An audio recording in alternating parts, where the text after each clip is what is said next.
Цивил медија. Прво да ве поздравам за иницијативата и за борбата која водите за промена на овој модел, изборен модел. Поздрав до сите присутни, почитувани присутни. Во интереси на времето ќе го скратам моето искуство кој сакав да го пренесем денеска од овој лош изборен модел, но не само тоа. Значи, јас ја поддржувам иницијативата за промена на овој изборен модел, меѓутоа моето искуство со директно учество на локалните избори во 2000 година и во 2013 година, исто како тогаш во 2000 година како кандидат за градоначалник во општина Кондово, каде што директно првпат се соочив со насилство државно, значи од институциите кои упадна во изборниот ден и употребувајќи насилство со огнено оружје, ранија на изборно гласачко место неколку луѓе низ државата, меѓутоа во општина Кондово тоа беше најтрагично.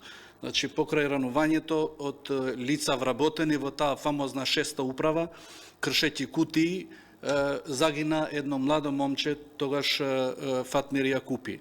Јас се повлеков тогаш од изборите и тоа продолжи низ Македонија, тогаш и во Охрид и на некои други места. Меѓутоа, со тек на време, тоа државно насилство се применуваше во неколку изборни циклуси. Исто и во 2008 година, јас тогаш не учествував. Се употребуваше исто насилство. 2013 година тоа институционално насилство се усоврши.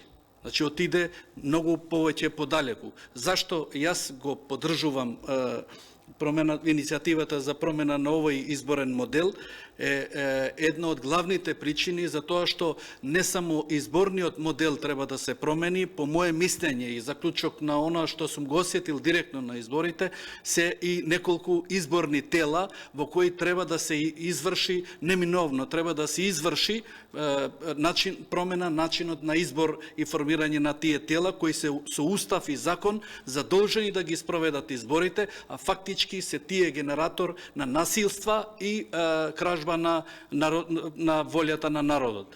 Значи, ако 2000 година и 2008 година власта применуваше, партиите на власт применува насилство заради зачувување на власт или добивање на малку повеќе власт на локално ниво или парламентарно, во 2013 година е интересно нешто фантастично кое мене ме довело до нема физичко насилство, но има интелектуално насилство. Значи, пред малку во разговор со еден од присутните тука, не можеше да верува, кој бил вработен во ДИК, не можеше да верува на такво софистицирано крадење на изборите. Имено, значи, на денот на изборите, мене ми се случи да имам во евиденција преку 1000 луѓе, гласачи, кои одеа да гласаат на гласачкото место и таму ги нема на избирачкиот список. Се враќаа, ни се јавуваа во штабот и јас ги евидентирав.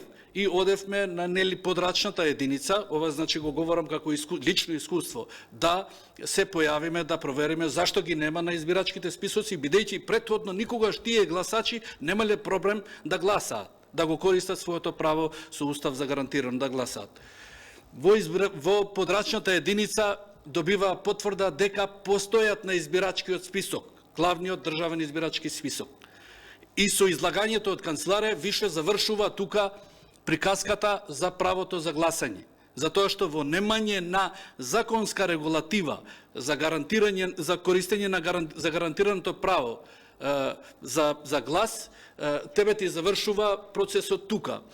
Па потоа ние констатиравме дека при собирање на информации од активисти на политичка партија во секој разгранок, зашто во општина Сарај има преку 34 избирачки места. Во сите 34 избирачки места се појави истиот проблем, кој претходно никогаш го немало во изборните денови, и констатиравме дека се дадени информации за сигурни гласачи, потврдени гласачи кои се опозиционо, и преку принтање, при самото принтање во Државната изборна комисија, некој направил злоупотреба, ги кликнал и не ги испринтал во материјалот кој што требаше да се дистрибуира. Значи, ова е едно од искуството кое не можеше да се апсолутно промени, за да може да се искористи. Моите предлози се да покрај барањето за промена на изборниот модел, затоа што таа криминогена структура спремна за таков изборен фалсификат несомнено дека се пробива преку овој изборен модел. Покрај изборниот модел кој се поддржувам да се изврши промена за да се направи една Македонија да биде една изборна единица, да се отворени листите, да нема никаков праг, за да може со тоа ќе се понуди и на сите политички партии да може да кандидираат кандидати низ сите градови, да соберат гласови. Можеби некоја македонска партија ќе собере во Сарај многу повеќе гласови зашто ќе повлече некој кандидат, или некоја албанска партија ќе повлече многу повеќе гласови во Струмица, Гевгелија и Делчево, затоа што ќе кандидира некој кандидат кој што е локално познат.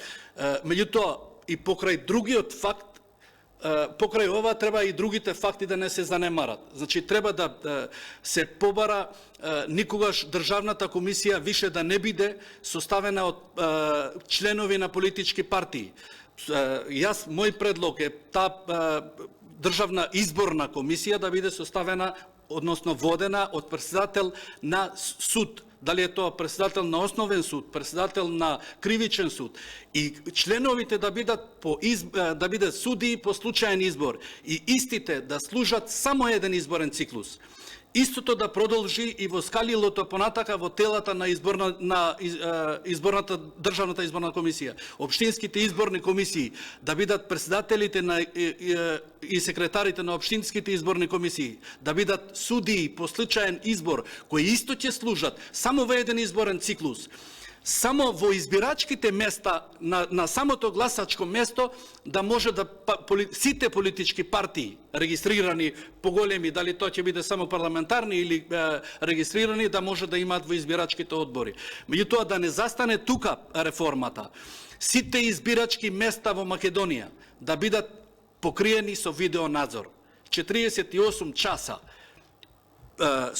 до завршувањето да бидат покриени, и самиот чин на гласање да биде онлайн, да може сите да го пратат, секој гласачко место кое сака да го прати да биде надзориран со видеонадзор. И работата на општинските изборни комисии, како што е нормално работата на Државната изборна комисија. Верувајте, некој на ова ќе каже, тоа е голема цена. Нема поголема цена од живот на еден човек. И нема поголема цена, тоа го осетивме сите ние, да ти се инсталира власт спротивно на волјата на мнозинството. Ја мислам дека преку ваквиот процес може да се заштитат луѓето и да дојдеме до некое нормално изградба на некое нормално општество. Посакувам да Цивил во својот ангажман да постигне успеси, имајќи ја секако нашата поддршка како граѓани. Благодарам многу. Цивил медија.